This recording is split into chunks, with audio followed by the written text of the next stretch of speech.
welcome to this class on hardware security. So, last day we started to discuss about side channel attacks. So, in particular we shall be trying to look into one of the very or most popular forms of side channel analysis, which is known as power analysis in today's class. So, we shall initiate this topic, and today we shall be trying to kind of go through the working principles of differential power attacks, or DPA as it is called. We shall try to give a toy example to explain how it works, and we would like to talk about difference of mean, which is a very popular method and classical method of doing DPA, and try to see how DPA can be or DOM can be applied on AES, which we have studied previously in the class. So, as we have already discussed, there are two forms of power attacks, broad categories of power attacks. We have got simple power attacks, where the fact which is exploited is that power consumption depends upon the underlying operation, okay, like whether it is squaring or whether it is multiplication or whether it is addition or doubling. So, the idea is that the power consumed, it depends upon the operation. So, if the architecture or if the implementation is very naive, then often it may happen that you have different branches in your execution, and where you are doing different operations. Okay. So, therefore, right, if the power consumed depends upon the operation, then that would imply that if you have a very accurate measurement of power consumption, then you would have an idea about which operations are being taking place, and therefore, you know the execution path of your program. Okay. And if your execution path is dependent upon some secrets, then the secret can trivially leak. So, that is the idea of simple power attacks. On the contrary, right, you have got an even more powerful adversary, which is called as differential power attack, where the fact which is exploited is that power consumed depends upon the underlying data.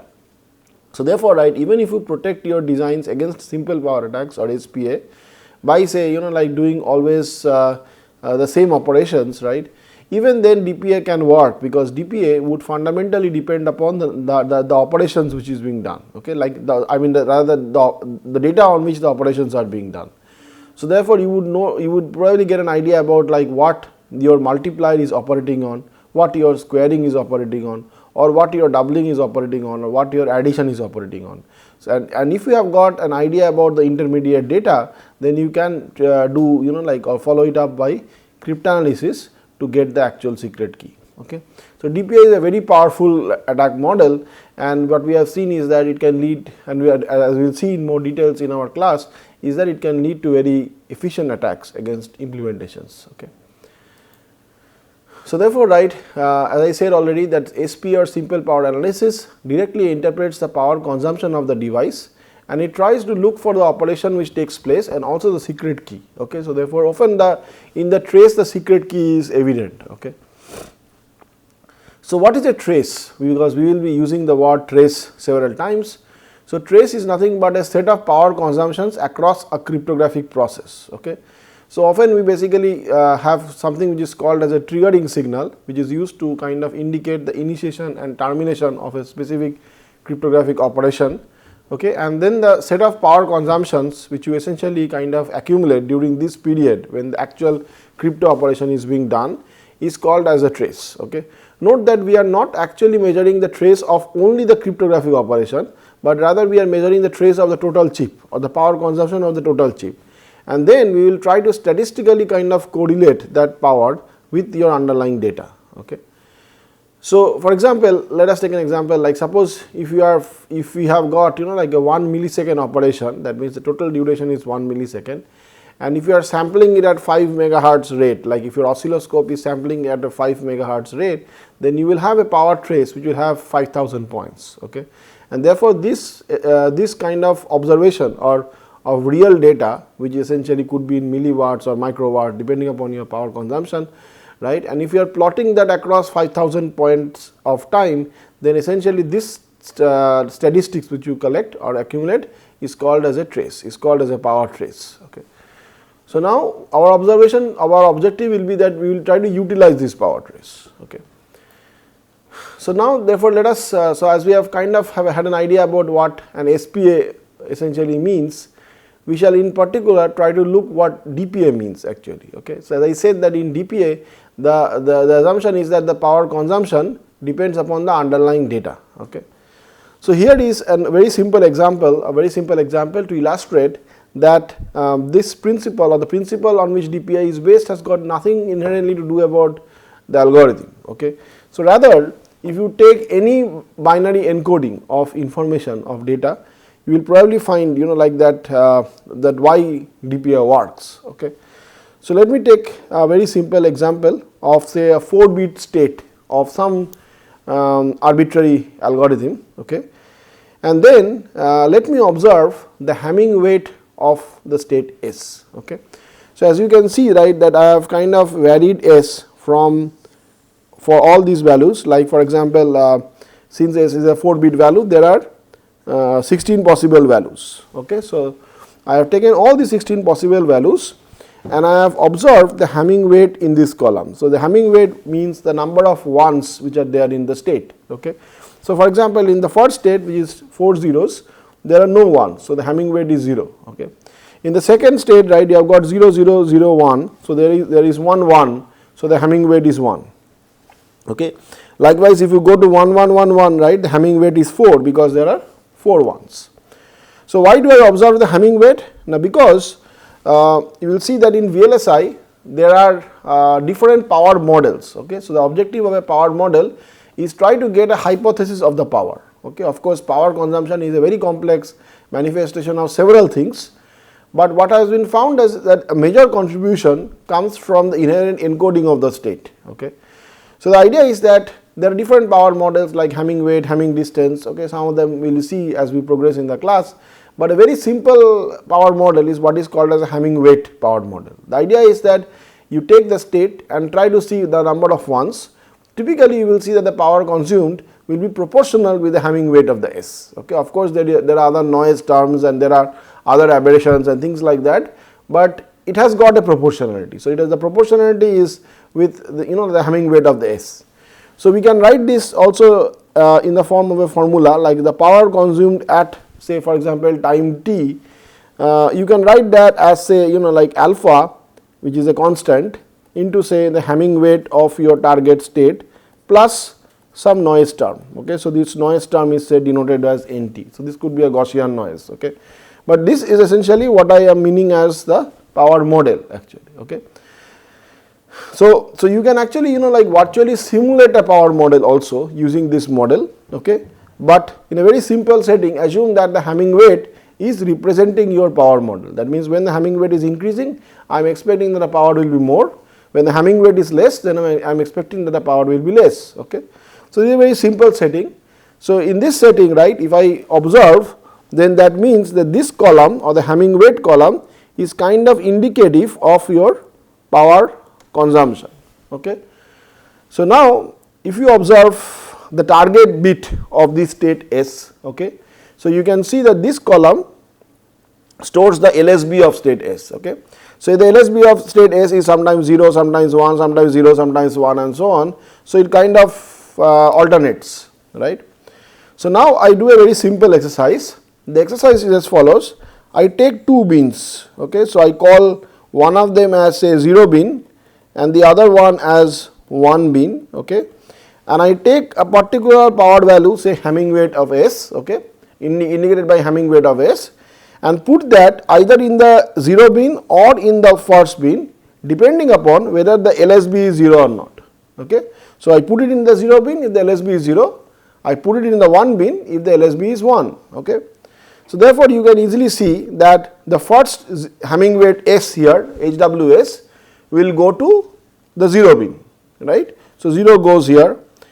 Next, you have got HWS is 1. Okay. So, this goes to the 1 bin. Okay. Next, you have got another one, but this one now goes to the 0 bin. Okay. The next 2 goes to the 1 bin. Like this, right, you basically start accumulating and you have got out of 16, this 0 bin will have 8 corresponding components and the 1 bin will also have 8 data. Okay. And now, I basically take an average of all these values and I take the average of all these values. So, these I call as 2 means, okay, say mean 0 and mean 1, and I take the difference of these things, right. I take mean 0 minus mean 1 and this is what I call as the difference of mean or DOM. Okay. So, it turns out, and you can check that later on, that the data which is over in the 0 bin and the 1 bin, you will see in that one of the bins the number of if you add up those values, they will add up to 20, and therefore the other one will be 12 because the sum will be 32. Okay. So therefore, if I take the difference of mean, the difference of mean will turn out to be 1 in this case, which is a non-zero value. Okay. But at the same time, observe that the total sum is 32, right. So if I add up these things, I will get 32.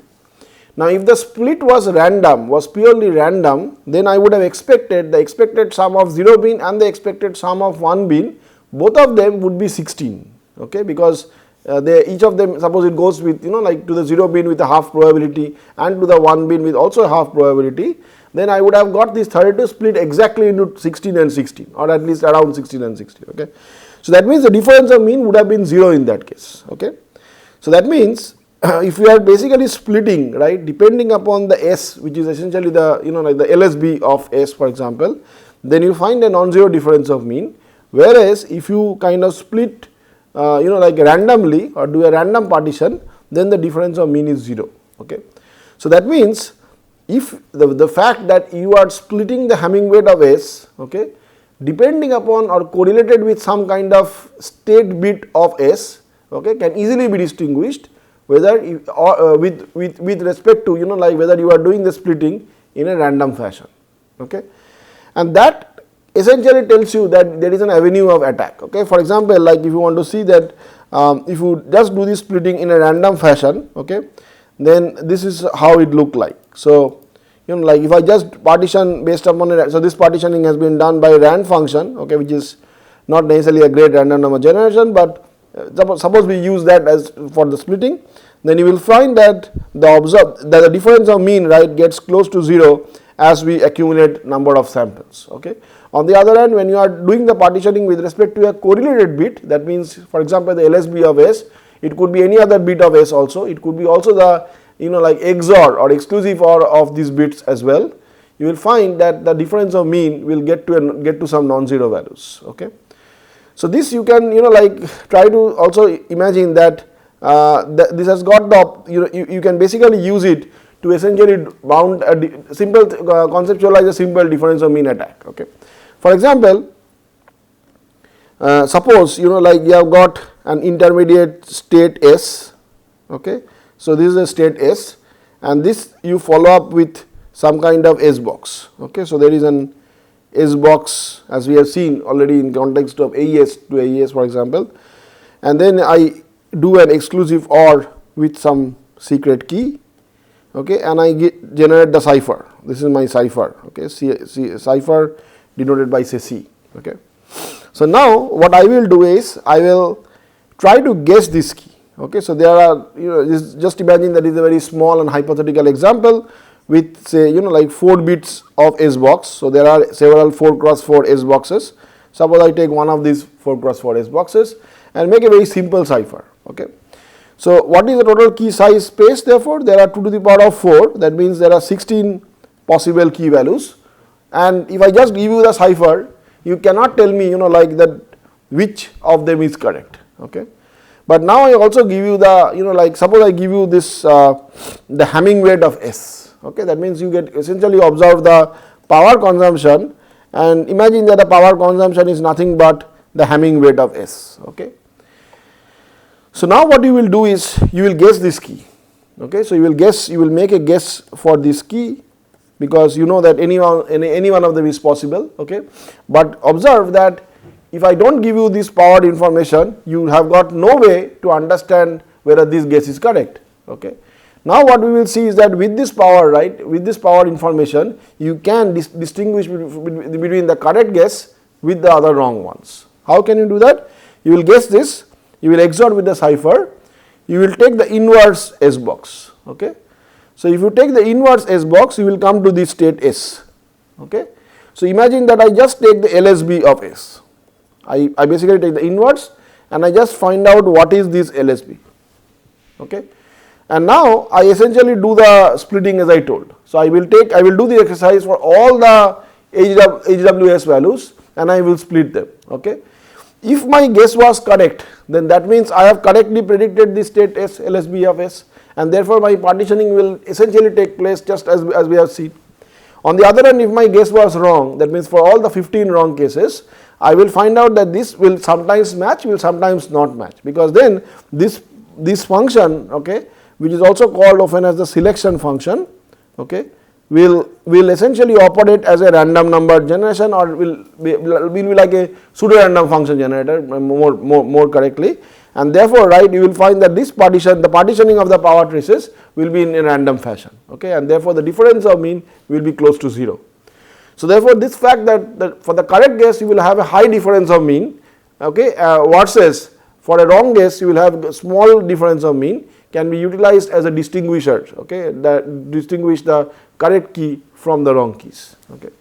So this is basically in a very simple terms, like an explanation of how it works, and now let us see some more concrete examples to understand how it can be applied to ciphers.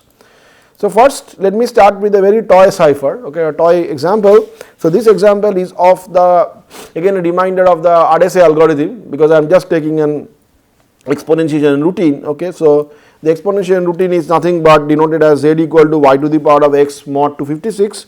Again this is a toy example, so 256 is really a small number for practical settings, but imagine that I want to know this x, okay, and assume that x is also an 8-bit value, okay, and assume that the attacker can start with x7, x6 and whatever, right, till x0, and suppose it knows the first 4 bits of x, okay. So the attacker knows the first 4 bits, and again like that like the Kocher's attack that we have seen, my objective is to guess the next bit, okay. So the probability of guessing the next bit with no side channel information is half, because I have no way to understand whether it is 0 or whether it is 1. So now we assume that the attacker varies y, that means the attacker kind of changes the value of y and obtains several power traces. Like in Kocher's attack we are observing the timing, right, here we are observing the power signal. So we can like simulate them in a setting just to understand by Hamming weights, okay. So that means I can simulate, remember that in the square and multiply algorithm there is a state s, right, which I am either squaring or I am multiplying with y, okay. So what I do is that I kind of monitor the value of that state s and I plot the Hamming weight of that state s as an indication of the power value, okay. So therefore I observe the Hamming weight of that state s, which I am like so in the square and multiply algorithm I always do a squaring, and if the key bit is 1, that means if the key I or the ith bit is 1, then I multiply s with y. That was essentially my, so again all these equalities are modulo 256 in this case, right. I am doing mod of n where n is a simple 256. So therefore, right, when I am doing these operations, right, when I am doing these operations, I suppose monitor the Hamming weight of s. The objective is that this gives me an indication of the power consumption of the algorithm or of the circuit. So therefore, right, with this example, so now let us see like how we can do the attack. For a given y, the attacker now guesses the next bit and computes the probable s, okay, after the third iteration, okay. So note that the square and multiply starts from bit 6 down to 0. So you are going from bit 6, bit 7, bit 5 and so on till bit 0. So therefore, right, now based on the LSB of y, the corresponding trace is put into the 0 bin or the 1 bin, okay. So here when I am saying the like the so basically the idea, so maybe like you can say that I am using y also as s, but for clarity probably you can think of this as based on the LSB of the running variable, okay. So that is probably this would be better to say that this is the LSB of s, okay, because what I am doing is that I am initializing s to y and I am then squaring every time, and if the ki bit is 1, that means if my secret is 1, then I am multiplying s with y, right, to get y power of x. So therefore, right, what I am observing, so when I am like I am observing the probable s after this iteration, okay, and then I am splitting my or putting that corresponding Hamming weight s, right, which is my power value, into the 0 bin or into the 1 bin depending upon what is the LSB of this s. Note that I do not know as an attacker whether this bit was 1 or not, right. So the probable s can be after the value of s square, or it can be because of s square and then multiplied with y. So I have got no way of understanding that. But right, in the simulation, since I am observing the power value, the power value is with respect to the actual correct key. So therefore, right, the power that I am getting is with respect to either like s square or after s square has been multiplied with y. Okay. So but when I am guessing, right, then the ambiguity from the attacker's point of view is that, okay, I have got this power value, whether I will put that into the 0 bin or whether I will put that into the 1 bin. So that depends upon its guess. So because the attacker will guess, and there are two choices of the guess, right? It is either 0 or it is 1. So if it is 0, then the attacker calculates s square and finds out the LSB of s square, and depending upon that it does the splitting. Okay.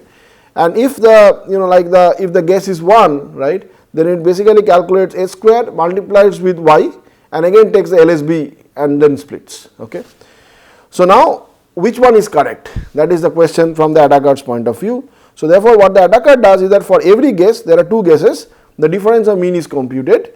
Whichever is the like the higher value of difference of mean is a probable guess. Okay. Of course, this is a statistical attack. So therefore, what it implies is that if you observe large number of samples, then you are expected to get a better result, okay, and or clearer separation. So here is a simulation that we ran. In this case, the correct key is 0x8f, and therefore the next bit is 1. Okay, remember that I know the first 4 bits, right? So therefore, I know I know the first 4 bits. So I know that it is 1000. Okay, and then I have got 4 ones in the correct key. So therefore, right, I mean what I am trying to say is that my this is my secret key, right, and then I have got f. So therefore, I mean I have got f. So basically I have got 1 1 1. So that is 4 ones. Okay. So therefore, what I know till this point, the attacker does not know this. So the attacker wants to know this. So therefore, the correct next bit is 1. Okay.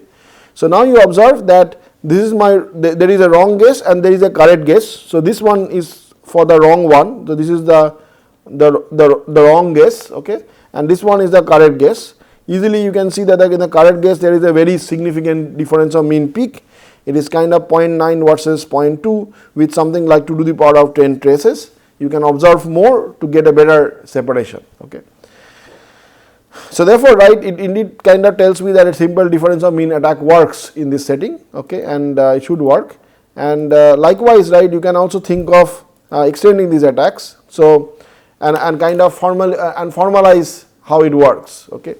So the basic idea of difference of mean was introduced by Paul Kocher, okay, and in a 1999 paper, and his colleagues. So it is more powerful, as I said, and different and more difficult to prevent than SPA. Okay, and there are different power consumptions for different states like 0 or 1. Okay, so the idea is that it basically kind of relies upon this assumption that power consumption varies with data, whether it is processing 0 or whether it is processing 1. Okay, that means when I am saying it means typically the internal gates of your circuit. Okay, so it could be in a very simple setting, an AND gate, for example. Okay, an AND gate is operating upon 2 data, say x and y, and ANDing them. It could depend upon whether you are operating on 0 or 1. Okay, if we even simplify it, let us consider an inverter, for example, a CMOS inverter. So whether you are whether you are operating on 0 as an input or whether you are operating on 1 as an input, your power consumption will vary. Okay, and since it varies, right, you find out a manifestation that the power consumption depends upon the underlying data in our normal technology, and that is exactly what is being exploited in these attacks. Okay. So typically these attacks have got data collection phase and data analysis phase. Initially you should accumulate power traces, okay, and for that you need an experimental setup, okay, and I will try to give an overview on the experimental setup in the future class. So you take an overview, you basically collect your power traces in an accurate setup so that the noise is less and the quality of the power traces is high. Okay, and then you have got a data analysis phase where you basically try to analyze the information which you have collected. So the procedure is very simple. You basically gather many power consumption curves, okay, so typically few thousands for ciphers, and then you assume a key value.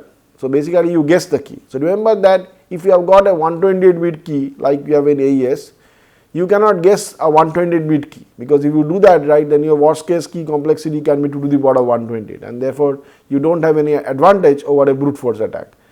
On the contrary, right, this attack is very powerful because you can do that in a divide and conquer manner. So you can basically guess parts of the key, okay, and then you can combine this information. So you can recover the key in a byte by byte or a nibble by nibble fashion. So it's very powerful in that sense. And what we do is that you basically divide into groups. So in the difference of mean attack, which is the most probably classical form of doing a DPA attack, you basically divide the data into two groups, a 0 bin and a 1 bin for the chosen bit, and you calculate the mean value curve for each group, okay.